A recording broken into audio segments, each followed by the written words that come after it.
Ka qëndresa qytetare po monitoron zbatimin e pikave për paktin e universitetit. Ata thonë se nga 22 pika, vetëm 4 janë realizuar dhe disa janë me vonesa në afate.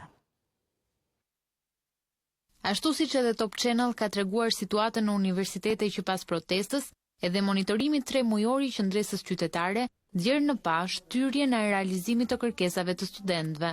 Nga 22 pikat që rrjedhin prej paktit për universitetin, vetëm 4 prej tyre janë realizuar në kohë. Premtimet e realizuara, të cilat janë mbajtur në afat, janë reduktimi i tarifave të studentëve në nivelin bachelor, investimet në konvikte, punësimi i ekselentëve dhe shkarkimi i anëtarëve të bordit. Për përzgjedhjen e tyre ne kemi kërkuar kërkesa për informacion se cilat janë CV-t e këtyre anëtarëve të zgjedhur dhe nuk e kemi marrë.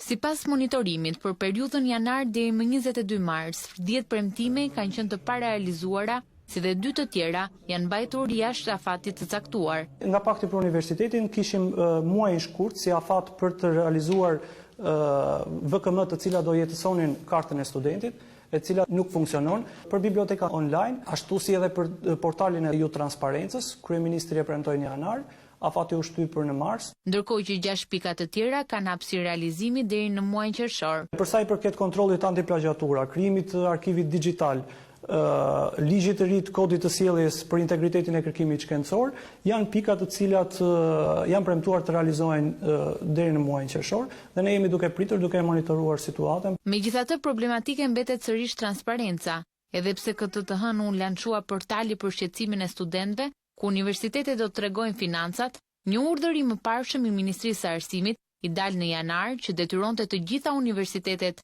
që të publikonin brenda datës 15 të çdo muaji në faqen zyrtare të tyre të dhënat financiare sipas formatit të caktuar, nuk është zbatuar. I vetmi që ka ndjekur këtë urdhër